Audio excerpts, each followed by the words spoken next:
Shalom, selamat pagi, selamat datang di Renungan Harian Toraya. Sebelum masuk di Renungan Harian Toraya, mari kita berdoa. Bapa, di dalam nama Tuhan Yesus, kami akan baca firman-Mu, biarlah firman-Mu tetap tinggal di hati kami, dan kami lakukan setiap hari di dalam nama Tuhan Yesus, amin. Pembacaan terdapat pada Hakim-Hakim pasal 3 ayat 7-11. Otniel, orang Israel melakukan apa yang jahat di mata Tuhan.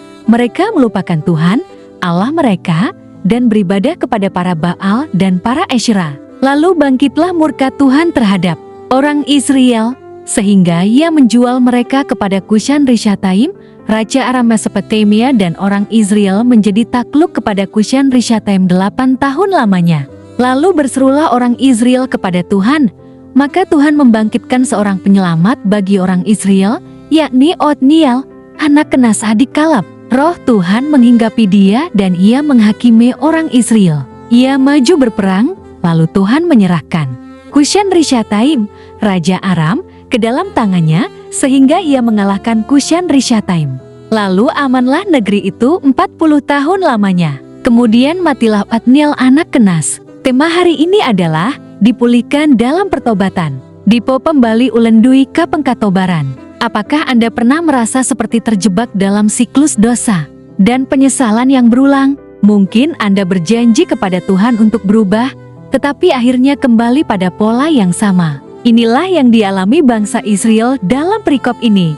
Dalam perikop ini, kita melihat bangsa Israel yang melupakan Tuhan setelah mengalami masa damai. Mereka berpaling dari Tuhan dan menyembah Baal dan Asyerah, dewa-dewa bangsa Kanaan. Sebuah cerminan sikap yang tidak tahu mengucap syukur dan lupa diri. Seperti Israel, kita pun bisa terjebak dalam penyembahan berhala masa kini. Hari ini, berhala mungkin tidak lagi berupa patung, tetapi bisa berbentuk ambisi karier, kekayaan, teknologi, atau hiburan. Ketika kita menggantikan Tuhan dengan hal-hal ini, kita sebenarnya sedang melupakan Tuhan seperti yang dilakukan Israel.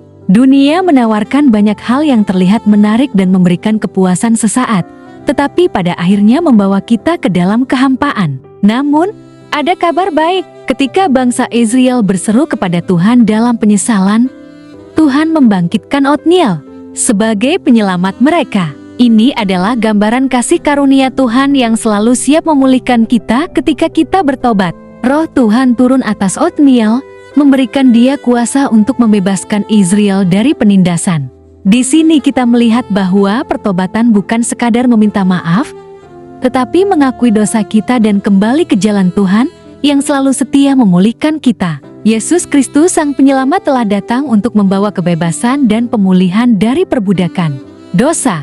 Saat kita berseru kepadanya dengan hati yang hancur, Dia mendengarkan kita dan memberikan Roh Kudus untuk menguatkan kita, memulihkan, dan memimpin kita dalam kehidupan yang baru. Tuhan tidak pernah menutup telinganya ketika kita berseru dengan hati yang tulus. Pertobatan bukan hanya sekadar ucapan di bibir, tetapi juga perubahan hati.